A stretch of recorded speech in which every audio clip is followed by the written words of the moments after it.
मी आजींकडे मी तो 1.5 वर्षाची म्हणून त्याला मी आजींकडे मी राहत असे. एवढा मोठा डांबराचा माझ्या पाठीवर पडलं एकदम.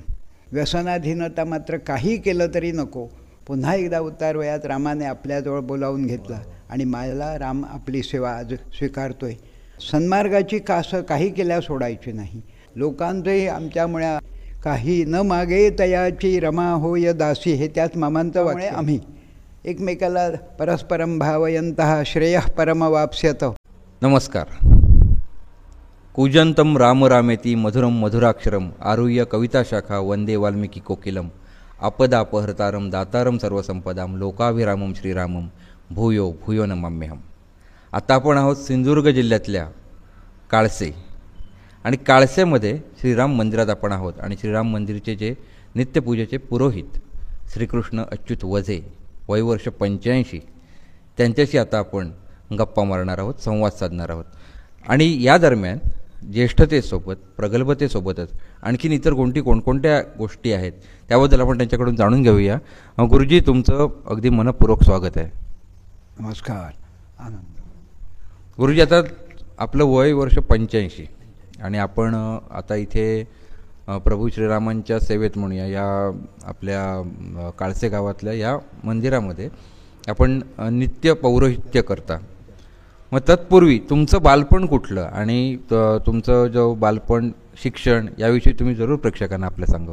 आरंभच माझा जन्म चिंदरला झाल्यानंतर मला वयाच्या 1.5 वर्षाचा असताना इथे काळसे इथे आईची मावशी राहते लिमये म्हणून, त्यांच्याकडे आणून ठेवलं. मी वयाचा 1.5 वर्षाचा. आई वडील सगळे इथे आले आम्ही काळशात आणि आणखी 2 मोठी भावंडं त्यांच्यासह आलो. त्यानंतर काही दिवस आई आणि वडील इथे होते. पुढे नंतर 2 महिन्यानंतर वडिलांनी ठरवलं, त्यांना त्या भावंडांना दोघांना घेऊन ते मुंबईला गेले आणि मला मात्र इथे लिमये आजींकडे ठेवलं. आता लिमये आजींकडे मी तो 1.5 वर्षाचा, तिलाच आई म्हणून त्या लिमये आजींकडे मी राहत असे. त्यावेळेचं बालवय तिने चांगले लाड केले. तिला मुलबाळ कोणीही नव्हतं. तेव्हापासून तिने मलाच आपला मुलगा म्हणून अतिशय सुंदर सांभाळलं आणि त्यांचं स्मरण हे अहोरात्र अखंड आम्हाला आहे. जसं माझं नावाप्रमाणेच श्रीकृष्ण जन्मदात्री आई, तिचं नाव नर्मदा, परंतु पालनकर्ती आई तिचं मात्र नाव लक्ष्मी लिमये. हिने माझं पालन केलं. लहानाचा मोठा झालो. बरीच वर्ष आई वडील दरवर्षी मुंबईहून गावी यायचे, परंतु बाकी भावंडं दोघं बरोबर असायची. पुढे इथे आल्यानंतर आणखी एक मुलगी झाली, माझ्या मागे एक बहीण झाली. त्या बहिणीचा जन्मसुद्धा इथेच झाला आणि पुढे परत काही दिवसांनी आई वडील मुंबईला गेले. मी मात्र अखंड इथे मावशीकडे, आईच्या मावशीकडे आई म्हणून तिच्याबरोबरच राहत असे. त्यांच्याचकडे बालपण गेलं. त्याच्यात ते लिमये काका आजोबा त्यांनी मला अगदी बालपण होताना सगळे लाड पुरवले, मनासारखं सगळं केलं, संस्कार उत्तम केले आणि मला आपल्या स्वतःचं मूल असल्यासारखं सांभाळलं. मला त्यावेळी स्वतःच्या भावना काही विशेष कळत नसे, परंतु आई म्हणून मावशीलाच बिलगायचं, आईच्या मावशीला, आणि ती सदी प्रेमाने लाडाने जवळ घ्यायची. सबंध दिवसाचं लागेल ते सगळं पुरवणं, खाणं पिणं मजेत अगदी. त्या बालपणी मला हाही इतर पुराणकथांचा बोध वगैरे काही नव्हता, तरी पण बालपण मात्र सहजपणे गाई गुरं वासरं असलेल्या घरात आनंदाने गेलं. ताक करताना जे आता नंतर आम्हाला कळायला लागलं की दही दूध ताक, श्रीकृष्णाची नगरी गोकुळ समृद्ध होतं जिथे त्या वाढला कृष्ण. माझी अवस्था तीच नकळतपणे होत गेली. त्याच गायीच्या कुशीत झोपणं, कधीतरी विश्रांती घेणं, अशी ही तांबू नावाची गाय होती. जिव्हाळा, अतिशय प्रेम. दुपारी घरात मंडळी शांत विश्रांती घेतली तरी मी मात्र विश्रांतीला छोट्या वयात गायीच्या कुशीत सामावलेला असायचा. ह्या मला आठवणी अजून जुन्या फार हृदय वाटतात. पुढे असाच शिकत त्या लिमये काकांनी हात धरून मला पहिली मुळाक्षरं शिकवली. आजोबांनी, थोडक्यात आईचे मावसे, ज्यांनी सगळं शिकवलं. पाटीवर अगदी कसं लिहायचं, हात धरून वळणं दिली अक्षराला. आणि इथंच पुढे दरवर्षी आई वडील जरी मुंबईहून आले, त्यांच्याबरोबर ती 2 भावंडं असायची मोठी, अधिक पुढे धाकटी मुलगी इथेच झाली नंतर आईला, म्हणजे ती माझ्या मागची बहीण, तीही इथेच सगळं झालं. परंतु मी मात्र आठवण आली की आई म्हणून बिलगायचं ते लिमय मावशीला. आई लोकांनी येताना दाखवली, हे बघ आई येते, वडील येत आहेत तुझे. आम्ही बघायचं, म्हटलं हे माझे आई वडील कुठे, हे काय घरात आहेत माझे आई वडील. ह्या आनंदाने त्यांनाच बिलगायचं. त्यावेळी ते ज्ञान तेच होतं, आई वडील हे परके झाले होते स्वतःचे. अशा स्थितीत ते बालपण हळूहळू उत्तम तऱ्हेने गेलं. बालपणी लेखन वाचन इथपर्यंत घरीच शिकवलं गेलं. माझा 40 सालचा जन्म असल्यामुळे इथे जवळजवळ 42 सालापर्यंत ह्या लिमय काकानेच सगळं मला शिकवायला सुरुवात केली. आणि हातात पेन्सिल पाटी देऊन हळूहळू 45 सालापर्यंत शिक्षण घरगुती झालं. आणि जवळजवळ 7 वर्ष वयापर्यंत घरीच लिहायला वाचायला इथपर्यंत लिमय काकाने स्वतःहून तयारी केली. त्यावेळी जुन्या काळात 7 वर्ष झाल्याशिवाय शाळेत घेत नसत. त्यामुळे माझं घरी बरंच शिक्षण घरीच झालं होतं लिमय काकांच्या देखरेखीखाली. पुढे 7व्या वर्षी माझं नाव ह्या मराठी शाळेत प्राथमिक शाळेत घातलं गेलं. इथे देसाई नावाचे गुरुजी होते. त्यांच्याकडे माझा प्राथमिक एकदम पहिलीत प्रवेश द्यायचा आहे म्हणून त्यांनी बाजूला बसवलं आणि माझ्याकडून लिहून घेतलं सांगितल्याप्रमाणे. खरोखर अक्षरं चांगली येतात म्हटल्याबरोबर, सगळं वाचता येतं असं म्हटल्याबरोबर त्यांनी पहिलीत बसवून घेतलं. आणि पहिलीतून मग खरा पाठ ह्या माऊलीच्या देवळाकडच्या काळशाच्या शाळेत 1ली, 2री, 3री, 4थी असा क्रम सुरूच झालं. बालशिक्षण होत गेलं. होता 7वीपर्यंत बरेच इथले मित्र जुने अजूनही मराठी 7वीपर्यंत मी ह्या इथेच होतो काळशा शाळेत. मात्र दरवर्षी आई वडील मुंबईहून आले की बरोबर ती भावंडं असायची, पण आपली वाटत नसत, स्वतःची सख्खी भावंडं. पण आम्हाला ते येताना दिसत, हे कोण आली आहेत पाहुणे, कधी जायचं असणार. आपली सख्खी भावंडं आई वडील परके वाटायचं. इतक्या ह्या मावशीकडे जिव्हाळा लागलेला. आता हे आम्ही पुढे आता बोध झाल्यावर कळायला लागलो की पालनकर्ती आई वेगळी असते आणि जन्मदात्री आई वेगळी असते. कृष्णाची तीच अवस्था होती. खरोखरच योगायोगाने माझं नाव श्रीकृष्ण त्यावेळी ठेवलं गेलं. कुठेतरी त्याला पूर्वसंकेत होते, कारण पुढे माझा लाडाने प्रेमाने इथेच माझं बालपण झालं. आणि त्या बालपणात मी 7वीपर्यंत इथे शिकलो काळशात. आणि 7वी नंतर पुढे काय करायचं, पण तोपर्यंत वडिलांनी मोठ्या भावाला इथे आणला होता. एकदा आले वर्षात. मग त्यांनी असं ठरवलं, हा मोठा भाऊ म्हणजे प्रभाकर जो आहे त्याला इथे हायस्कूल जवळपास नाही, मग वालावल हायस्कूलला त्याचं नाव दाखल केलं. आता तो मोठा भाऊ आणि मी दोघेच इथे राहिलो. इंदुताई मोठी होती, तीसुद्धा 7वीला 7वीपर्यंत इथेच होती. आणि बाकी भावंडं पुढे जी नव्हती, त्यामुळे पुन्हा वडील मुंबईलाच गेले. आता इंदुताई, प्रभाकर आणि मी तिघंच जण आम्ही ह्या इथे लिमय काकांच्या घरी एकरूप होऊन राहिलो. पुढे माझं शिक्षण 7वी झालं. 7वी नंतर 8वीत पाठवायचं म्हणून योग्य झालं होतं, परंतु मोठा भाऊ SSC होत नाही तोपर्यंत ह्याची फी भरायला वडिलांना शक्य नाही, म्हणून त्यांनी हायस्कूलला घातलं नाही. मला म्हणाले, मलाच घेऊन गेले मालवणला. आणि मालवणला घेऊन आमचे खानावळवाले श्रीकांत वझे भोजनालय, ते काका आमचे चुलत त्यांच्याकडे नेऊन ठेवलं. आणि त्यांना सांगून ठेवलं, हा तुझ्याकडे राहील, तुझं खानावळीतलं लागलेलं काम सर्व हा करणार, ह्याला राहायला आणि भोजनाची सोय मात्र तू कर, पैसे मी देऊन शकत नाही, आणि बाकी ह्याचे वार मी लावून देतो. म्हणजे वाराने भोजन हा प्रकार माझा सुरू झाला. आणि वाराने म्हणजे असं, सोमवारी देऊळवाडा, सोमवारी देऊळवाडा, मंगळवारी देऊळवाडा पुराणिकांकडे 3 वार, सोमवार, मंगळवार, बुधवार. जकात नाक्याजवळ असलेले दामोशास्त्री पुराणिक, त्यांच्या घरी माझा बुधवार होता. सोमवार होता तात्या पुराणिक, वैद्याचार्य होते. आणि मंगळवार होता दिनकर पुराणिक, बुधवार दामोशास्त्री पुराणिक. गुरुवारी काका वझेने स्वतःच्या खानावळीतच 2 वार स्वीकारले. 2 वारी दुपारी ह्याला मी जेवायला वाढेन. पण विद्या नियोजन केलेलं होतं, सकाळी 8ला बरोबर देऊळवाड्यात पोचावं लागे. ते पोचायचं ते त्या एक आयुर्वेदिक दवाखाना होता, तात्याशास्त्री पुराणिक, त्यांच्या दवाखान्यात जाऊन पोचायचं. रामेश्वराच्या देवळाच्या बाजूलाच होती आयुर्वेद रसशाळा. तिथे बाकड्यावर बसला की ते गुरुजी यायचे. उघडलं की आत बसायचे आपल्या आराम खुर्चीवर आणि आत त्यांचा नोकर असे, तो औषधं घोटायचं काम करी, तुकाराम. तो औषधं घोटत बसायचा आणि हे मला अध्यापन शिकवायचे. माझं शिक्षण असं होतं की केवळ संस्कृत नाही आणि केवळ पौरोहित्य नाही. संस्कृताला सुरुवात केली शब्दरूपावलीपासून ती तात्या पुराणिकांकडे.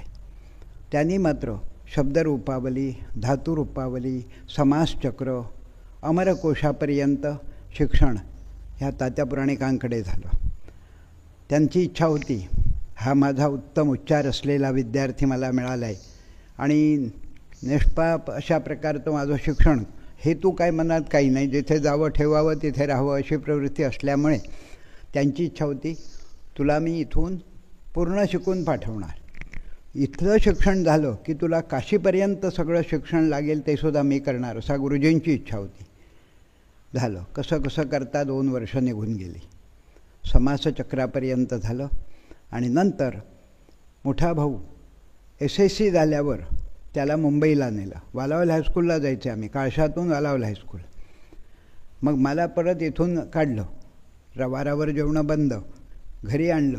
काळशाला परत होते तिथे मै मावशीकडे राहायचं आणि तिथून मळ्यात चालत जाऊन डोंगर चढून नदीच्या पलीकडे वर नर्मदाबाई अनंत शिवाजी देसाई विद्यालय वालावल, ह्याच्यात 8वीपासून सुरुवात. त्यावेळी 8वीला एकदम मागचे 3 वर्ग करून इंग्रजी 4थी म्हणून बसवायचे, तसे आम्ही बसलो. 8वीपासून जी सुरुवात झाली ती बरोबर 9वी पास होईपर्यंत मी हा क्रम होता माझा. ह्या काळातच मी 9वी पास होईपर्यंत इथून जायचं, शिक्षण घ्यायचं. दुपारी जेवणाचं नाव नाही काढायचं, सवडच नव्हती. जवळपास कोणतंच दुकान नव्हतं डोंगरावर त्या. फक्त सकाळी पेज जेवून जायचं, ते संध्याकाळी 6:30पर्यंत घरी पोचायचं परत.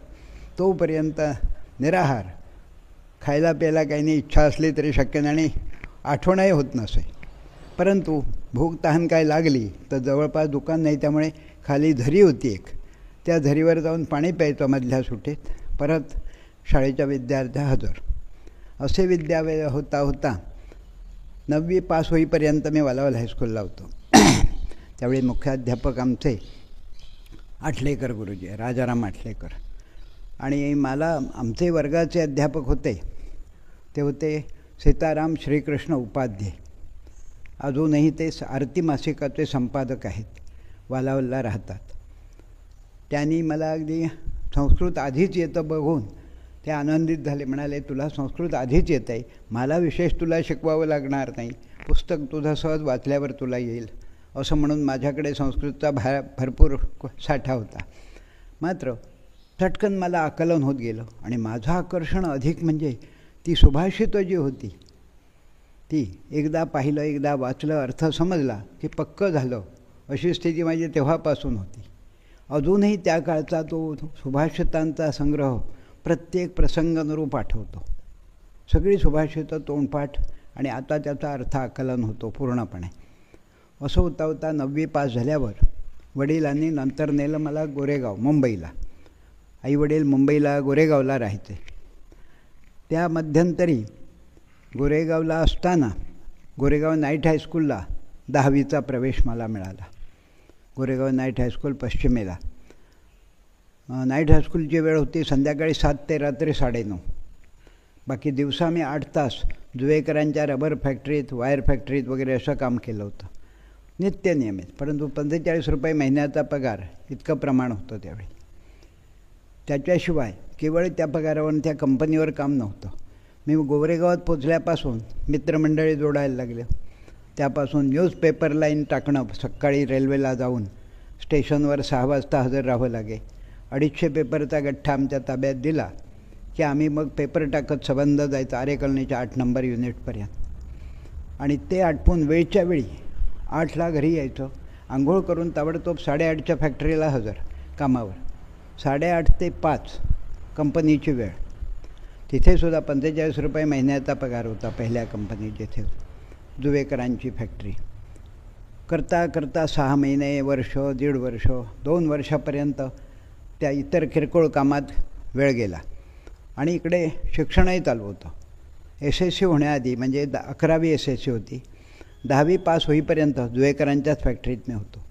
त्यानंतर पगार वाढ हवी म्हणून मी कंपनी बदलून बाजूला कला सिल्क मिल होती, त्या मिलमध्ये योगायोग असा ऋणानुबंध असतात ह्याची जाणीव त्यावेळी झाली. कुठेही कोण शोधून जातो ती गोष्ट वेगळी, पण सहजच जिथे बोलावलं जातं आणि आपलं काम होतं असा अनुभव आला त्या एका लालामुळे. एक होता सिंधी लाला, रोज त्या रस्त्याने चालत जायचा, कोट घातलेला, धोतर नेसलेला, आणि माझा जाता येता लक्ष त्याचा माझ्यावर असायचा. मी आपला बघायचा लालाजी, तो मला बच्चा इधर आओ, खांद्यावर हात फिरवायचा, जवळ घ्यायचा. मला अर्थ कळत नसे हा का असं जवळ करतो. आणि त्याने मग सांगितलं, आप काम करते हो कहाँ? तो बोला, इस फैक्ट्री में काम करता हूँ, मेरे साथ आओगे, ज़्यादा पगार दूंगा, चलेगा. तिथे ₹1.5 रोज आहे, तर इथे म्हणायला ₹2 रोज देतो तुला, येतो म्हटलं. त्याच्याबरोबर त्या सिल्क मिलमध्ये तो घेऊन गेला. गेट उघडून आत नेल्याबरोबर सब काम करना पडेगा, हर तरह का काम यहाँ है असं म्हणून सोपवून दिलं. वॉचमॅनला सांगितलं, इसको अंदर लो, गेट लगा दो, बाहेर नाही छोडणे का. आत अडकल्यानंतर मग पहिलीच सुरुवात दिली मला, हे झाडू उठाव. चालेल, आता मी कामच करायला आलो आहे, जे सांगेल ते काम करायचो. त्यावेळी कमी अधिक मला काही वाटत नसे. उचलला झाडू, लगाव झाडू, सगळा परिसर आजूबाजूचा साफ केला. नंतर सांगतो, अभि ऊपर आओ, ऑफिस सफाई करो, पाणी भरके रखो. सगळं वरचं झालं, खाली परत आणला. लूम्स चालायच्या विव्हिंगच्या, त्याच्या भोवती काढलेला कचरा साफ करायचा. डाईंग डिपार्टमेंटला, म्हणजे कुठे कुठे त्यावेळी असेल कचरा तिकडे तो घेऊन जायचा आणि सांगायचा, हर रोज ये काम करना, यही काम तुम्हारा है. ठीक आहे म्हटलं, असेल ते काम. दिवसभर त्या मी फॅक्टरीत पहिल्या मजल्यापासून खालपर्यंत सगळी साफसफाई प्रत्येक ठिकाणी मी फिरत असे. जमा करायचा, ओतायचे. शेवटी तोच कचरा एकत्र ढीग झाला की एका कोपऱ्यात नेऊन जाळायचा असे. एकदा असा प्रसंग आला, 2 महिने काम केलं आणि पावसाळा पुढे होता. त्या दरम्यान त्या मिलला वरती पत्रे होते छपराला. दरवर्षी त्याच्यावर ते लोक डांबर घालायचे कुठे गळतो तिथे. त्यांचा एक सुपरवायझर माझ्याकडे आला आणि मला सांगतो, अब दूसरा काम आज करना है, आप ऊपर चढ़ सकते हो ना? हाँ चढ़ूंगा. क्या क्या करना है? तो बोला, पहले डांबर पतला करो, आग जलाना पडेगा. सगळा कचरा जवळ केला, चुलीत घालून पेटवायला सुरुवात केली. सुपरवायझरने एक ड्रम आणून त्या चुलीवर ठेवला आणि आत डांबराचे खडे टाकले आणि एक लोखंडी सळई आणून आत उभी केली. मला सांगतो, विस्तव पेटवत राहा. आणि तो गेला आपल्या कामाला. मी आपला फुंकर मारून मारून विस्तव पेटवतो. चांगला ड्रम आतलं पातळ व्हायला लागलं डांबर. काही वेळ गेला, तो आला मध्येच, ती सळई हलवायला बसला. मी फुंकर मारत असताना हलवता हलवता एवढा मोठा डांबराचा माझ्या पाठीवर पडलं, एकदम तापलेलं डांबर. मी ओरडत पळालो एकदम गेटकडून बाहेर जायला. वॉचमनने पकडलं आणि पाठीला चिकटलेलं ते कपडा आणि डांबर एकत्र त्याने पकडलं आणि शर्ट काढला. त्याबरोबर एवढंच बाहेर निघून गेलं, भाजलेल्या अवस्थेत हाय होई करत. त्याने मग तो उपाय केला आणि मला घरी आणून पोचवलं. जवळच मी राहत होतो गोरेगावला पूर्वेला. घरी मग तिथून आठवडाभर उपचार, औषध पाणी चालू होतं. तेही लोक बरे होते प्रेमाने. तो लालाजी नेहमी बघत असे, येऊन औषध पाणी करायला देत असे. पुन्हा कामावर हजर झालो. आता ही साफसफाई नव्हती. तोपर्यंत दुसऱ्या वेळी मला घेतलं, ते आलेलं तयार कापड जे होत असे त्याला पॅकिंग डिपार्टमेंटला घेतलं. आता पॅकिंग डिपार्टमेंट सिल्क पॅकिंग हे निराळा प्रकार असतो आणि वेल्वेट सिल्क होतं ते. त्यामुळे त्याचं पॅकिंगची सिस्टीम निराळी, पद्धतशीर अगदी. त्याला हुकात मध्ये अडकवत अडकवत गोल फिरवत मोठा एवढा ड्रम तयार झाला की बॉक्समध्ये उतरवायचा, बॉक्स लावायचा, वर लेबल लावायची. ह्या विभागात जवळजवळ 2 महिने गेले. पुढे सायझिंग, वार्पिंग वगैरे सगळ्या डिपार्टमेंट फिरून झालं. पुन्हा डाईंग डिपार्टमेंटला मला त्याचसाठी बोलावलं होतं. इथे जो डाईंग डिपार्टमेंटला जो कचरा पडतो तो जमा करायला. त्यावेळी बघितलं की केमिकल प्रोसेस आणि कलरिंग हा विभाग काय सिल्कसाठी, तो सगळा अनुभव आला. कॅन्टीन बाजूला होतं, पण कधीच मला कुठच्याच व्यसनाची सवय नसल्यामुळे चहा पाणी किंवा इतर काही खाणं वेळच कसला नव्हता. पण लूम्स ज्या चालायच्या, धागे विणणारं, त्या यंत्रणा बघण्यात मोठी आवड. आनंद अगदी इतके वाटे. सूत कसं येतं, कुठे जातं, कसे धोटे हलतात. एक धागा सुखाचा 100 धागे दुःखाचे म्हणून जे गाणं आहे त्याचं प्रत्यक्ष अनुभूती त्या सगळ्या एका आडव्या चालणाऱ्या अखंड सूताबरोबर आणि उभे लावलेले असंख्यात धागे ह्याच्यातून हे जीवन जरतारी हे वस्त्र माणसा तुझे आयुष्याचे हा अनुभूती प्रत्यक्षात चालू आहे. हाच त्या कवीला सुचलेला भाग आहे. आमच्याही जीवनाचं तेच आहे. 100 धागे दुःखाचे उभे आहेत, पण एकच धागा सुखाचा संबंध आयुष्यभर फिरत असतो आरंभापासून शेवटपर्यंत. ही अनुभूती मनातच विचार करून साठवली. त्याचा प्रबोधन करायला कोणी तिसरा गरज नाही. निरीक्षणातून आपल्यालाच आपलं चाललं आहे काय, आहे काय आणि चालतं काय सगळं सुचलं. असं करता करता 3 महिने झाले आणि मला कमी केलं, कारण परमनंट केलं जात असे. 3 महिने होऊन गेले की मग परमनंट करण्याची सक्ती असते. परत त्या कामगाराला आठवडाभर मागे बसवायचं घरी आणि आठवड्याने पुन्हा अपॉइंटमेंट करायचं. अशा प्रकारे होत होत त्या कंपनीत 3 वर्ष सिल्क मिलमध्ये काम केलं. सिल्क मिलनंतर एक दिवशी असं सहज मनात विचार आला, हे तर सगळं करतो आहे पण ह्याच्यावर विव्हिंगवर शिकेन तर बरं पडेल. ते काही जमलं नाही. तोपर्यंत आमच्याच गावचे त्रिंबकचे आपटे हे बाजूच्या हिक्सन अँड दादाजी लिमिटेड ह्या कंपनीत होते. ही दादाजी धागजी यांची कंपनी जुन्या काळातली, मोटरचे डीलर 4 व्हीलरचे मोठ्या प्रमाणातले. त्यांच्याबरोबर पार्टनरशिप असलेले हिक्सन हे परदेशी, असं ती मोठी कंपनी आमच्या शेजारी उभी झाली गोरेगाव पूर्वेला. त्या कंपनीत आपटेंच्या संबंधातून मला तिथे नेलं आणि माझा फॉर्म भरला इंटरव्ह्यूसाठी.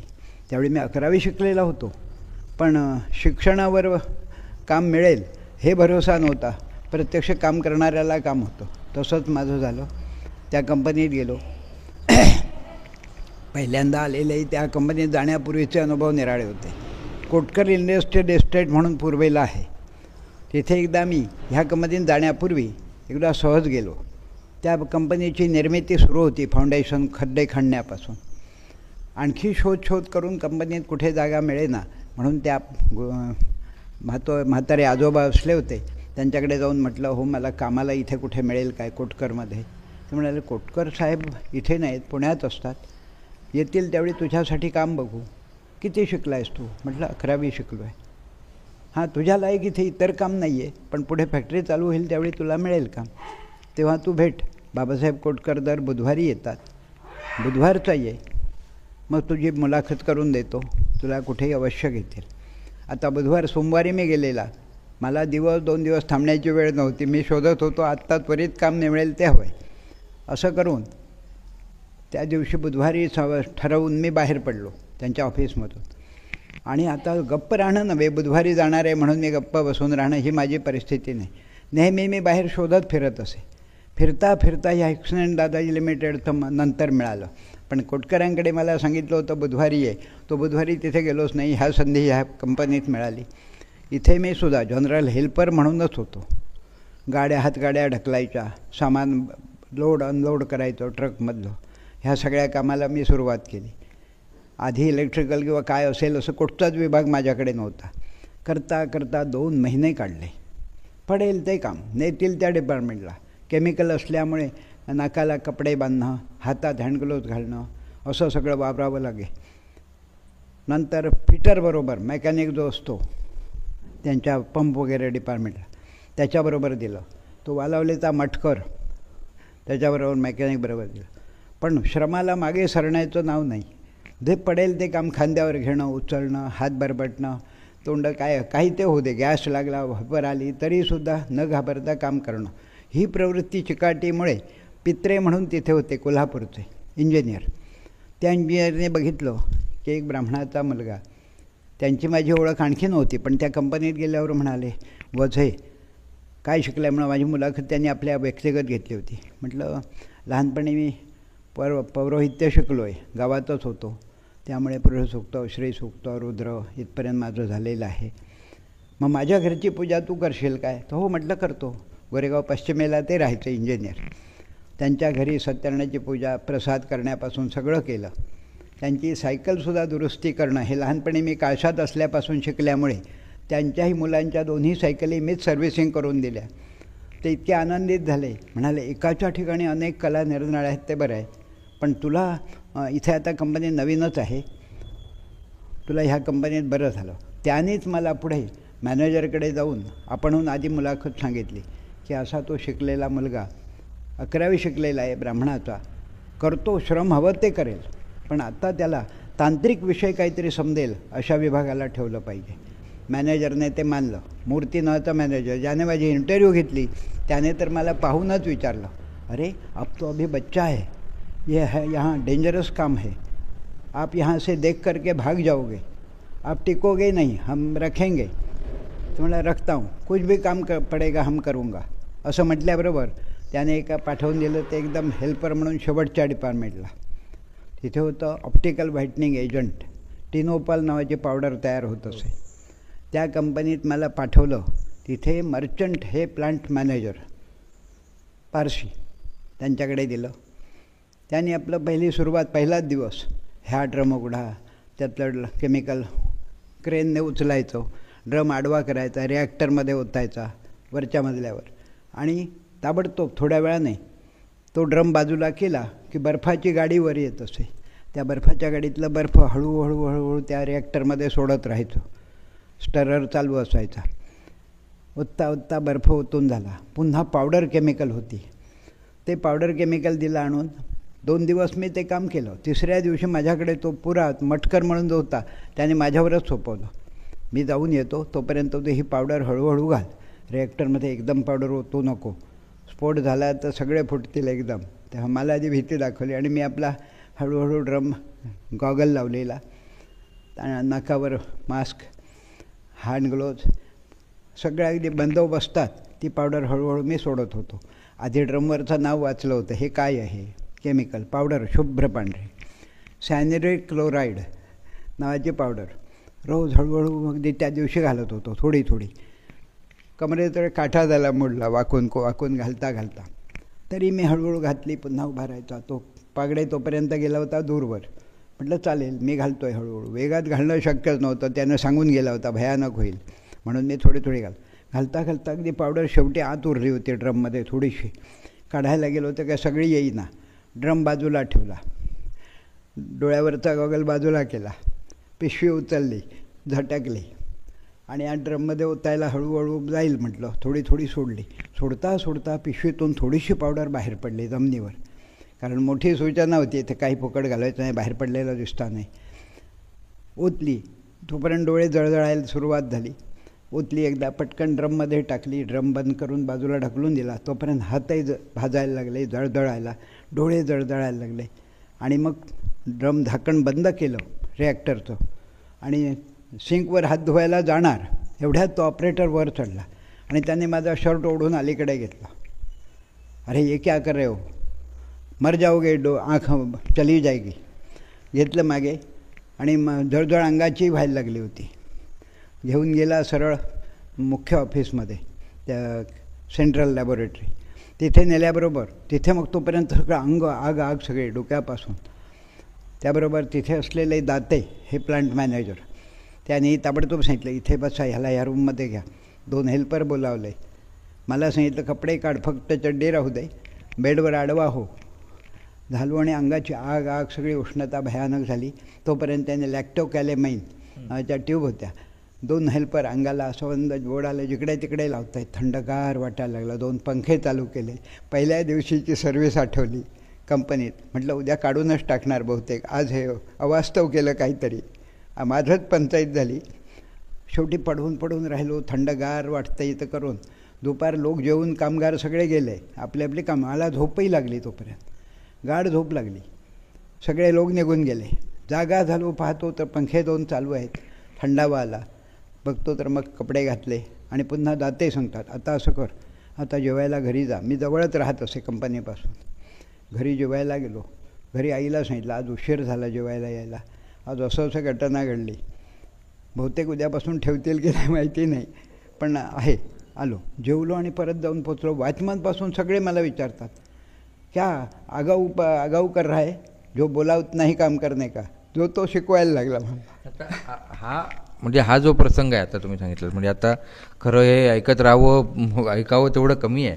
मी थोडासा तुम्हाला का थांबवलं की यानंतर म्हणजे तुमचं पुन्हा इकडे आपलं येणं, पुन्हा काळसे हा प्रवास हा कसा सुरू झाला? म्हणजे हा तुमचा मुंबईचा प्रवास हा जो होता एक आपण बघू शकतो की कुठेच जे प्रश्नावली होती ती प्रश्नावलीची गरजच पडली नाही, इतक्या सहजपणे तुम्ही ते सांगितलं आहे, म्हणजे सहजपणे समजावून सांगितलं अनुभूती ती. आणि त्यामध्ये तुमची जी भाषेवरचं पण सांगण्यावरचं पण प्रभुत्व आहे ते पण नक्कीच गुरुजी काय म्हणूया आपण वंदनीय आहे मी म्हणतो, आणि त्याला सलामी देतो. मला तर फक्त तुम्ही जेव्हा पुन्हा इकडे आलात, इथून गावी आलात आणि आतापर्यंतचा तुमचा जो प्रवास आहे, कारण आपला यंदा मालवणला सद्गुरू पौर्णिमेला तुमचा सन्मान झाला, तुमचं श्री सद्गुरू पौर्णिमेला पाद्यपूजन झालं आणि सर्वांनी अत्यंत आनंदाने तुमचे विचार ऐकलेले होते. म्हणजे आता हा इथपर्यंतचा प्रवास आहे की तुम्ही एक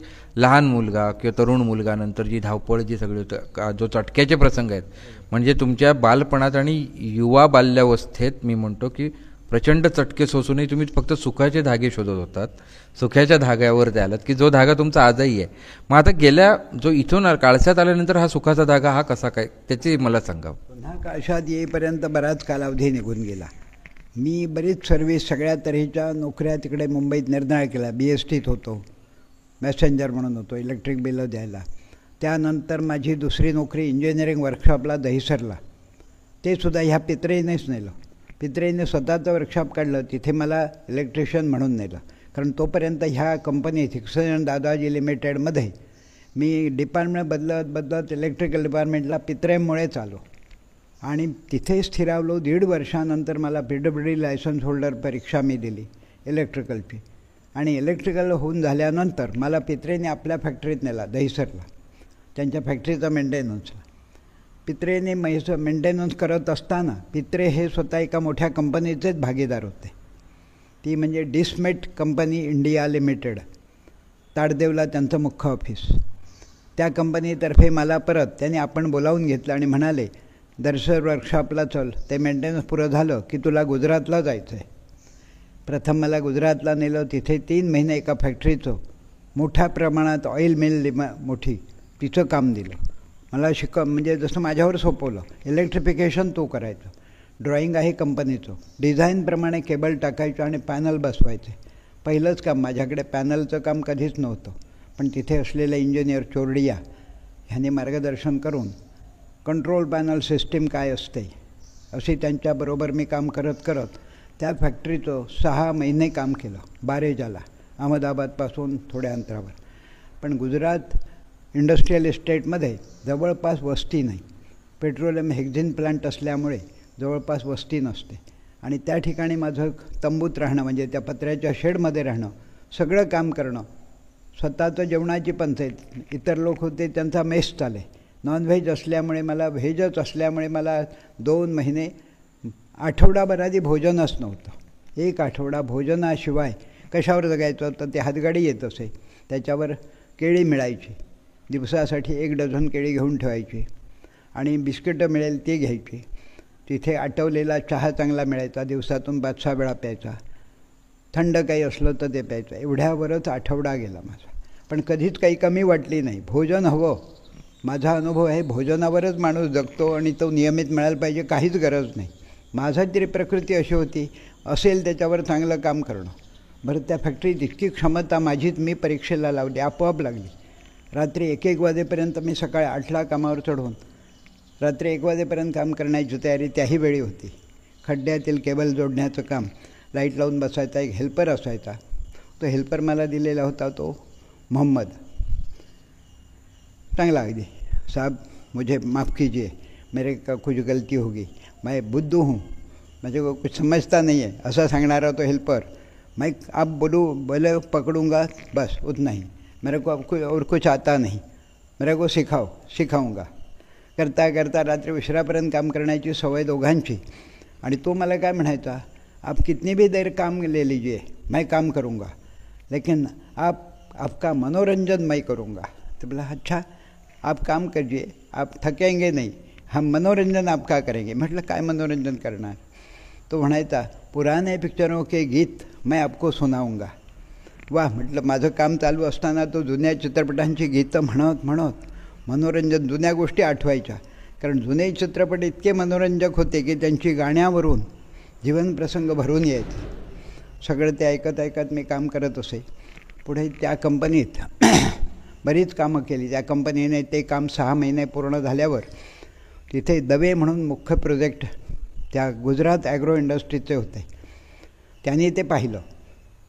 निर्व्यसनी, आपल्या कामात मग्न, कधी इकडे तिकडे वेळ न काढणारी एक व्यक्ती म्हणजे इलेक्ट्रिशियन.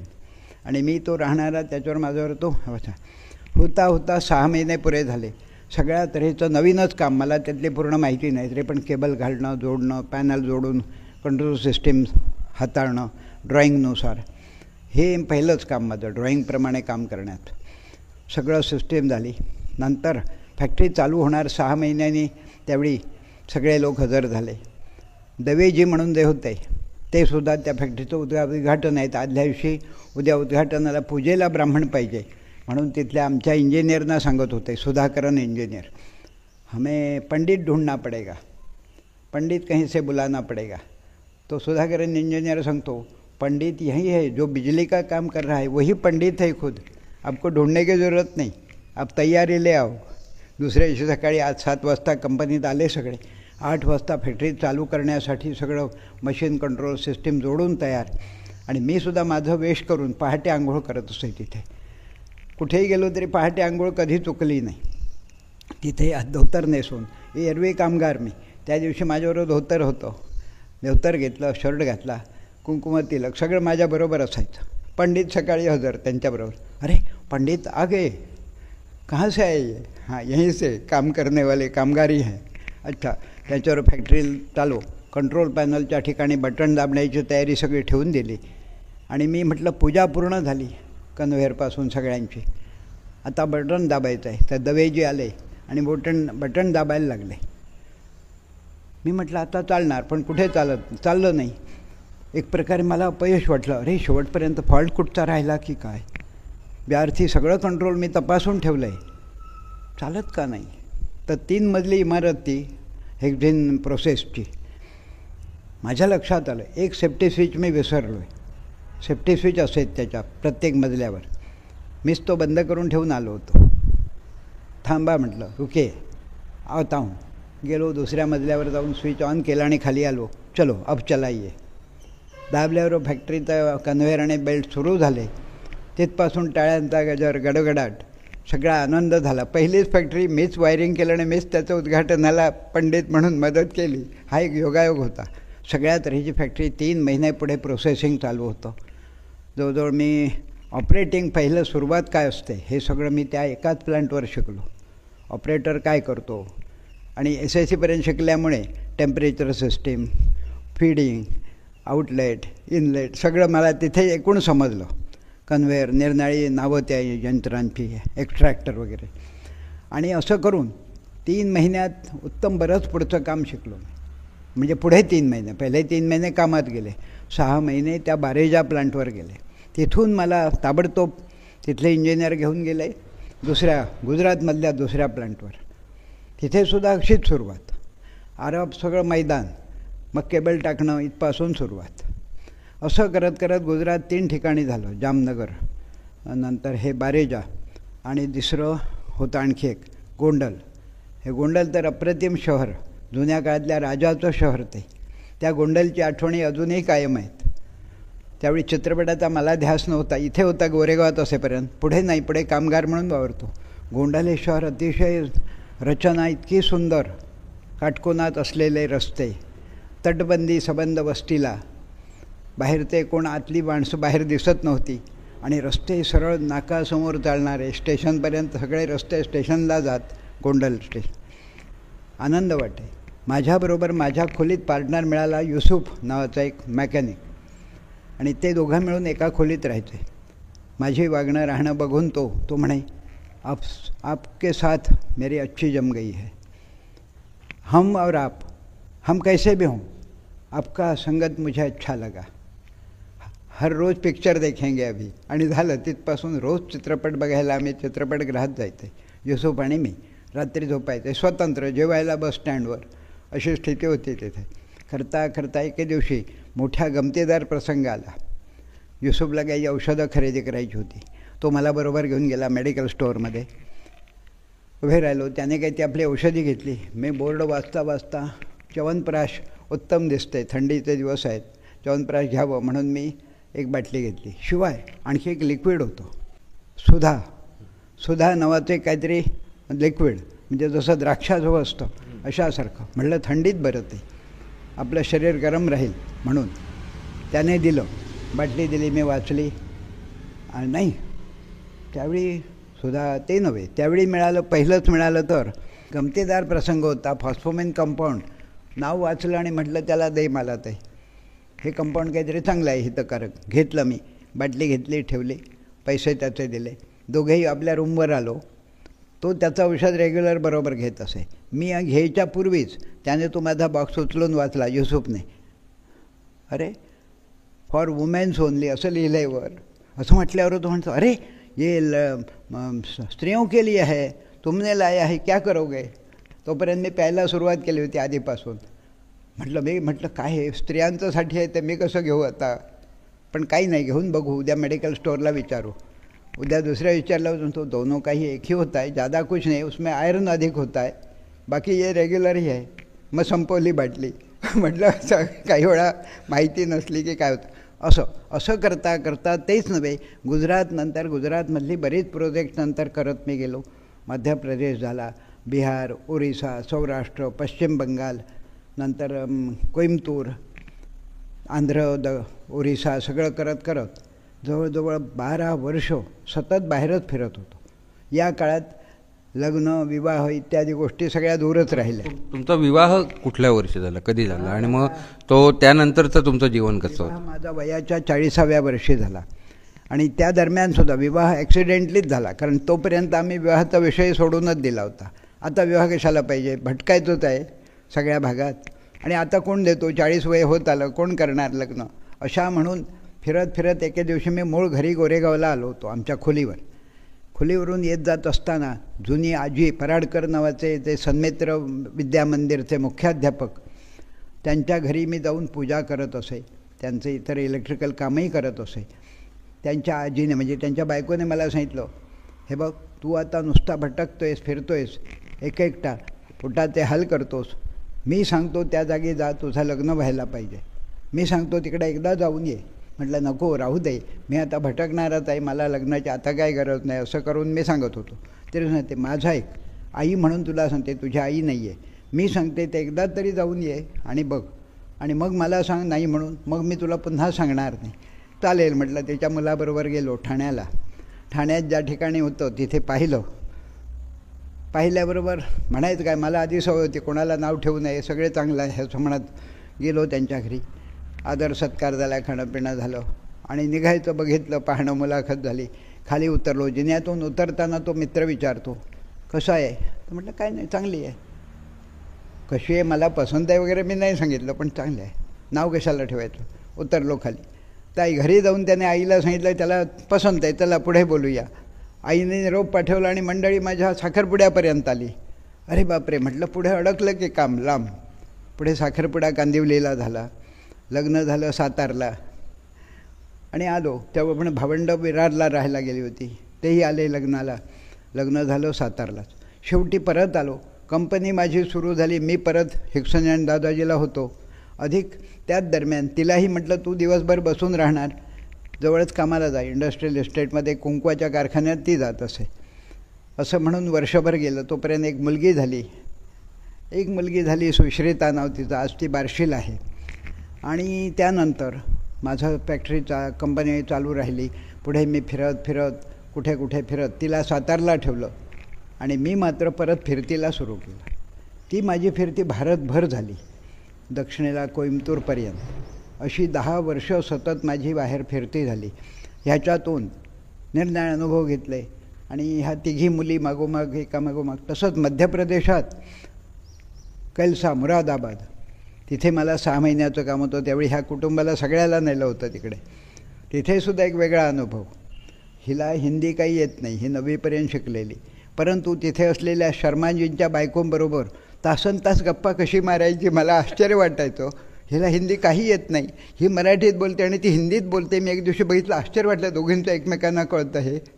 गप्पा राहिलं, म्हटलं कमाल झाली, मनुष्य ॲडजस्ट करून घेतो, हा अनुभव आहे. तिथलं कामाटोपला आलो. शेवटी मुंबईत आल्यावर विचार केला, हे फिरती फिरती खूप झाली, आधीच 10 वर्ष फिरलो आहे, परत 2 वर्ष आणखी नको, आता जाग्यावर जाऊया. कुठे जायचं? जाग्यावर जायचं म्हणजे काय, तर गोरेगावची खोली सोडून दिली, सफाळ्याला खोली घेतली. सफाळ्यात खोली बंदच असायची आणि मी फिरतीवर. हिला सातारला ठेवलं 2 वर्ष, मुलगी शिकायची आहे म्हणून. आणि फिरता फिरता तिथे तोपर्यंत कंपनीला मी राजीनामा दिला होता. आता मी स्वतंत्र काम करू शकतो, कोणाचंही, फॅक्टरी असो किंवा प्रायव्हेट असो. मग मला गोंडल, सौराष्ट्रातलं गोंडल नव्हे ते उंझा, म्हैसाणाचं काम मिळालं कंपनीचं. तीसुद्धा कंपनी दुसरी, पित्रे त्या कंपनीत होते दुसऱ्या. त्याने परत तिकडे बोलावलं फॅक्टरीच्या मेंटेनन्सला आणि सगळं इन्स्टॉलेशनला. उंझाचं काम केलं 4 महिने. बडोद्यात आमचे काका, त्यांच्याकडे राहिलो आठवडाभर. परत आलो मुंबईत. तोपर्यंत ही सातारला होती. आता परत सफाळ्याला आणून काय करणार, जाऊ दे आता, इथे राहणं कुठे नकोच, मुंबई पुरे झाली, बाहेरच फिरती झाली. हवी आहे कशाला खोली, गोरेगावची खोली देऊन टाकली, सफाळ्याची सोडून दिली आणि एकदम मालवणला आलो. सगळं सामान घेऊन कुटुंबाचं मालवणला आलो आणि देऊळवाड्यात देवधरांच्या घरी जागा होती बाजूला, तिथे खोलीत राहिलो. मुली शाळेत जायला लागल्या, 2घी 3घी, आणि झालं पुढे असं असं चालूच राहिलं. पण होता होता कसं कसं वर्ष गेलं मालवणात. तोपर्यंत मी छोटंसं दुकान घेतलं, मेंटेनन्स, पंप मेंटेनन्स, दुरुस्तीला. गावोगावी फिरून पंप बसवायचं, इन्स्टॉलेशन करायचे कामं केली. पण पैशांची वसुलीच्या बाबतीत अडचणी मोठ्या. पैसा नाही तर पुढचं चालतं कसं, चिंतेत होतो. इतक्यात काळशात मामांकडे येत असे इथे, दत्तू मामा. ते म्हणाले, कशाला तिकडे राहतोयस, इथे गावात राहा, गावात इथे आम्हालाही गरज आहे, लोकांनाही गरज आहे, तुला येतं सगळं, इथे दोन्ही कामं चालतील, इलेक्ट्रिकल पंप आहेत शेतकऱ्यांचे, त्याचं सर्व्हिसिंग आणि अधिक तुझं पौरोहित्य. हां चालेल म्हटलं. सगळ्यांना घेऊन आलो. इथे धामापुरात राहिलो, नानी कुलकर्णी भावीच्या देवळाकडे. तिथून आजूबाजूला पौरोहित्य क्वचित, इलेक्ट्रिकल काम थोडं. आणि मालवणचं पॉलिटेक्निक त्यावेळी सुरू व्हायचं होतं. त्यावेळी तिथे मळेकर सर नावाचे एक होते, नंदन सामंतांचे सासरे. त्यांनी कुंभारमठला असलेल्या एका गाडांच्या फिश मिल फॅक्टरीत नवीन मशिनरी आणली होती पॉलिटेक्निकची. पण तिला वायरिंग 3-फेज सिस्टीम करणारा कोणी तिथे होते, वायंगणकर वगैरे. पण दाभोळे सर माझे मेहुणे, ते सुद्धा तसेच पॉलिटेक्निकचे प्राध्यापक. त्यांनी सांगितलं, आमचेच तिथे राहतात ना भाऊजी, त्यांना सांगा 3-फेज वायरिंग फॅक्टरी सिस्टीम त्यांना माहिती आहे.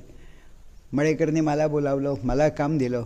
म्हणाले, हे काम तुम्ही करा, आठवड्याने पेमेंट तुम्हाला मिळणार, महिन्याचं वगैरे नाही, जेवढं काम होईल तेवढं आठवड्याने बिल द्या. करून त्यांचे lathe, electric, drill machine, shaping, milling, सगळ्या मशीनची कामं केली, वेल्डिंगपासून जनरेटरपर्यंत. आणि पुन्हा भगवतीच्या पूजेला धामापुरात राहिलो. कसं कसं 1 महिनाच काम केलं. बघितलं तर आपल्या ह्या उत्पन्नात भागणारं नाही कुटुंबाचं. मग काळशात आलो. मामाने सांगितलं, इथेच राहा, हे गाव कर. मग गावाला सुरुवात झाली. लहानपण माझं इथेच होतं, पुन्हाही पुढे इथेच आलो शेवटी. आणि इथे मग राहायला लागलो ते ह्यांच्या सामंतांच्या घरात. ते मुंबईत सिव्हिल इंजिनियर आहेत. त्यांनी आपलं घर बंद ठेवलं होतं. तर मला ते म्हणाले, भटजी तिथे आले, त्यांना राहायला ते घर द्या. परुळेकर बाईने ते घर उघडून दिलं. हायस्कूलच्या बाई आहेत त्या, उघडून दिलं. मला राहायला साफसफाई करून दिली. जवळजवळ 10 वर्ष आम्ही त्या घरात राहिलो. तिथेच मुली शिकल्या पुढे जवळच्या शाळेत. 3घी मुली झाल्या मोठ्या. आणि मी हळूहळू त्या चंदरकारात त्याच्याच एकीने जमीन विकायची ठेवली, ती मी खरेदी केली. तिचा मुलगा हा माझा गोरेगाव नाईट हायस्कूलचा विद्यार्थी, बरोबरचा मित्र, त्याच्या ओळखीतून ती जमीन घेतली. आता राहत होती तिथेच. मग हळूहळू घर बांधायला एकदम पैसे कुठे आहेत म्हणून चौथरा बांधून ठेवला. 1 वर्ष पडून होता. पण भिक्षुकी, वायरिंग, चालू काम करता करता घर बांधायला घेतलं. आणि आता सध्या परिस्थितीपर्यंत इथेच राहून इलेक्ट्रिकल काम मी कमी करतो. आता फक्त पौरोहित्य हेच, मामा नाही आता. मामांच्या पुढे सगळंच मी करतो एकूण.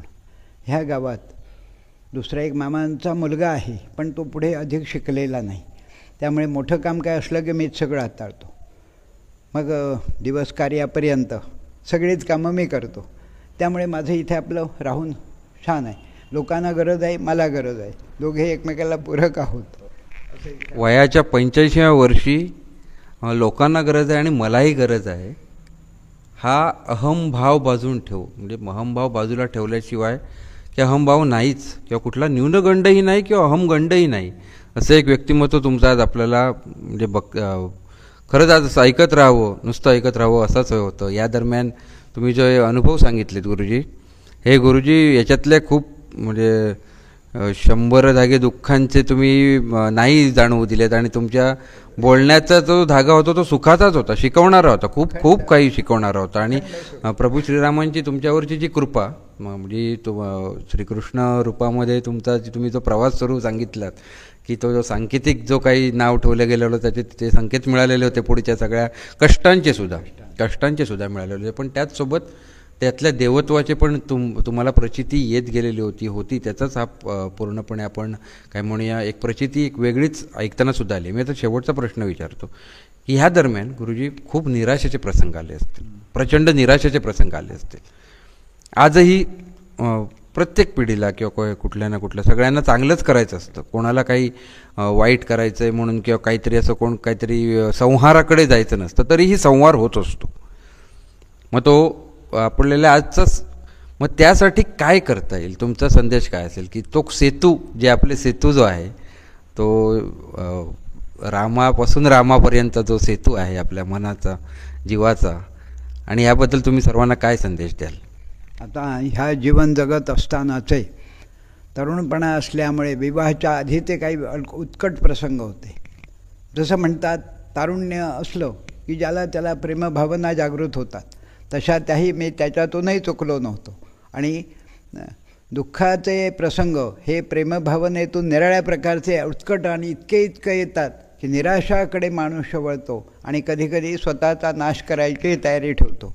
असे प्रसंग गुरावात असताना किती वेळा घडलेले आहेत.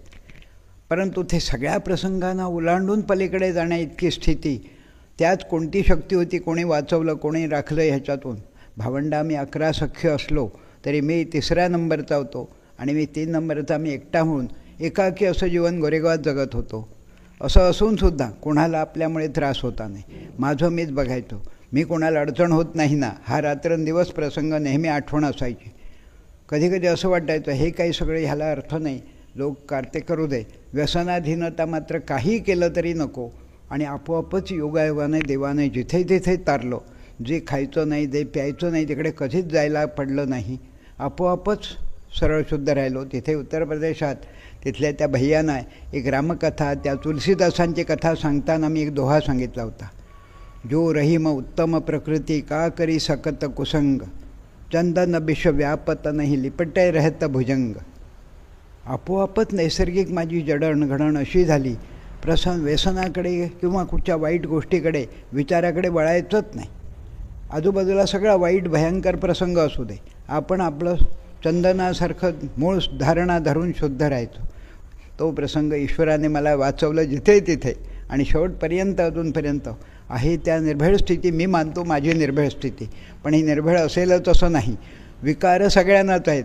त्या प्रकारे त्या विकारातून सुद्धा पलीकडे जाऊन अध्यात्माची जोड इथे आल्यावरच पुन्हा सिद्ध झाली. त्यामुळे आत्मचिंतन करणं, स्वतः विचार करणं, योगायोगाने बालपणी रामाची जी सेवा केली लहान असताना, पुन्हा एकदा उतार वयात रामाने आपल्याजवळ बोलावून घेतला आणि मला राम आपली सेवा आज स्वीकारतोय, हाच मोठी धन्यता वाटते. अशा स्थितीत जीवन निराशाजनक कितीही जरी आले उत्कट प्रसंग तरी व्यंगाकडे वळायचं नाही, आपली मर्यादा सोडायची नाही. आणि हे राहून जे शेवटचं त्यानेच कृपा केल्यानंतर तोच एक दिवशी जागेवर आणतो, हेच त्याने अनुभव प्रत्यक्ष दिला. आज रामाने आपलासा करून मला घेतला. ज्या क्षणी मी दाराचं कुलूप उघडून आत जातो, रामाकडे पाहिल्याबरोबर डोळे भरून येतात. कुठे होतो मी, जात होतो कुठे, आलो कुठे, पुन्हा तुझ्या चरणाजवळ. कोणी आणलं? तुझ्याचमुळे. म्हणून जेथे जातो तेथे तू माझा सांगाती, हे जे मी बोललो ते खरं आहे, प्रत्यक्षात सत्य अनुभवत आहे. कठीण क्लिष्ट कठीण वाईट प्रसंग जरी आले तरी प्रयत्न सोडायचा नाही. आणि सन्मार्गाची कासं काही केल्या सोडायची नाही. त्याची अनुभूती आनंददायी आहे. स्वतःला आनंद होतो पण दुसऱ्याला सुखमयही होतो. आज जीवन मी असं धन्य मानतो. मी स्वतःसाठी जगता जगता इतरांसाठी जगतो. हेच खरं जीवन आहे आणि माझं ते सत्य झालेलं आहे. आज मला हे एक समाधान वाटतं. मुलीबाळीसुद्धा योग्य वयात आपोआप लग्न होऊन गेल्या. माझ्याकडे धनसंपत्ती नसूनसुद्धा तीनही मुलींची लग्न इथेच राहून झाली. योग्य वय शोधायला कुठेही बाहेर न पडता. आमचे एक भाचे जावई त्याने वाक्य मला सांगितलं, मामा तुमची कमाल आहे, तुम्हाला ईश्वर सहाय्य आहे. म्हटलं कसा काय? ते वकील आहेत, ॲडव्होकेट, मुंबई हायकोर्टचे, सोहनी. ते मला म्हणाले तुम्हाला ईश्वर सहाय्य आहे, हां, तुमच्या पाठीशी हात आहे ईश्वराचा. म्हटलं कसं काय?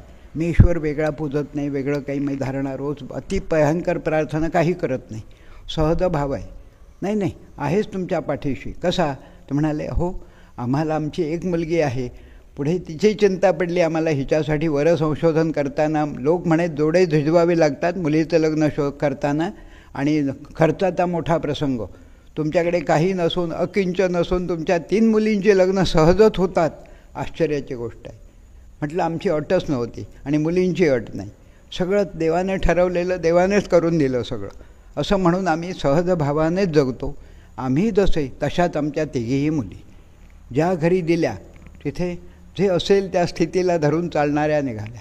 खरंच पूर्वपुण्य म्हणून जे काय असतं, पूर्वजांचे आशीर्वाद, ते ह्याचेच आहेत. अशाच प्रकारचे असणं हीच ईश्वराची धन्यता आहे.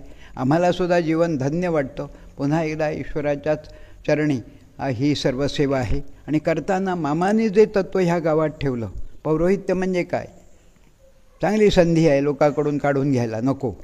मामाने चालवलं आहे, तुझ्याकडे असाच अधिक माका नको, तुका झप्पात तितक्याच कर, सगळा करूया काम कधीच नाही म्हणणार नाही.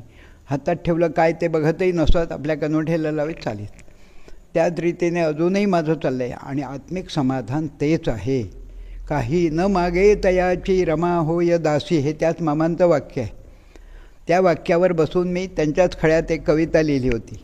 आद्य अक्षर तीच होती, न मागे तयाची रमा होय दासी. दासी रमा व्हायची गरज नाही, पण आत्मिक समाधान देतो. मिळालेल्यात जर आपलं समाधान घेण्याची तयारी असेल तर काही अपेक्षा, ज्याच्या अपेक्षा मोठ्या तो दुःखी. हे माझं सूत्र मी जुळवलं. अशा प्रकारे एकूण जीवन आजपर्यंत सुखासमाधानाचं आहे. प्रभू रामचंद्राच्या कृपेने सगळं उत्तम चाललं आहे. लोकांचंही आमच्यामुळे आणि आमच्यामुळे लोकांचं आणि लोकांमुळे आम्ही एकमेकाला परस्परं भावयंतः श्रेयः परमवाप्स्यत, भगवद्गीतेच्या त्या श्लोकानुसरू आम्ही लोकांसाठी, लोक आमच्यासाठी, हे सगळं नियमित सुरू आहे. उत्तम आनंदमय जीवन आहे, सुखी आहे, समाधानी होत. फार खूप छान गुरुजी, तुम्ही तुमचा वेळ दिलात. महत्त्वाचं म्हणजे आता या दरम्यान आणखीन कधीतरी आपण नक्कीच हा भाग आपण थोडासा आपल्या परिचयाचा भाग म्हणून ही महामुलाखत होईल. त्यानंतर कधीकधी मध्येच आपण प्रसंगानुरूप आपल्याशी वेगवेगळे संवाद करत राहू. खरं तर असे प्रसंग कमी येतात की मला संपवताना, समारोप करताना काहीतरी जे बोलावं लागतं, हे सगळं आपण आता सगळे करता तुम्ही होतात या मुलाखतीचे. हे ऐकणं हे एक श्रवण होतं. आज एक वेगळ्या श्रवणाचा भाग प्रेक्षकांनासुद्धा कदाचित अनुभवता आला असेल. आणि हा आधुनिक काळातील असं नाही आहे की ते गुरुजींनी स्वतः सांगितलं आहेत की त्यांच्या उपासनेचे मार्ग, त्यांच्या वागण्याचे मार्ग, त्यांच्या विविध गोष्टींचे विचार करण्याचे मार्ग, माहीत नसताना माहीत असताना सगळ्या घडणाऱ्या गोष्टींचे मार्ग, आणि शुद्ध भक्तीचा निश्चय आपण जो म्हणतो तसा तो असा एक निश्चय तुमच्या ह्याच्यात जाणवतो, तोच धागा असेल. आणि गुरुजी तुमच्या आरोग्यासाठी आता आम्ही शुभेच्छा, आम्ही सदिच्छा देऊ आमच्या स्वार्थासाठी असं म्हणेन मी, की आम्हाला पण कधीतरी आधीमध्ये आणखीन तुमचा सहवास लाभत राहावा, म्हणून तुम्हाला तुमच्या आरोग्यासाठी भरपूर शुभेच्छा. उत्तम आहे. श्री प्रभू रामचंद्राच्या कृपेने तुम्ही आम्ही सगळे सुखी समाधानी असू दे, हीच रामचंद्राच्या चरणी प्रार्थना. तर हे होते श्रीकृष्ण वझे गुरुजी. काळसे धामापूर रस्त्यावर तुम्ही चालताना गुरुजी पूर्वी मोटरसायकलनी पण दिसायचे. हल्ली तुम्हाला बघितलं तर अगदी चालत पण दिसतील, सहज भेटतील, सहज उपलब्ध असतील. गुरुजी हे एक तत्त्व आज नव्याने समजतंय. पुन्हा नव्याने समजतं आहे आणि रोज उलगडत जावतच ते आणखीन नव्याने समजत जाणार आहे. त्यांनी त्यांचा वेळ दिला आहे, त्यांनी प्रेक्षकांची हा आमच्यातल्या जो काही जीवाची जी सगळी राम काम त्याचं धाम याची सगळ्याची कुठेतरी ओळख करून द्यायचा प्रत्येकाला त्यांनी त्यांच्याच अनुभवातून आपल्याला प्रयत्न केलेला आहे, सांगितलेला आहे. आपण ही महामुलाखत पाहिलीत. सर्वांचे मनपूर्वक धन्यवाद.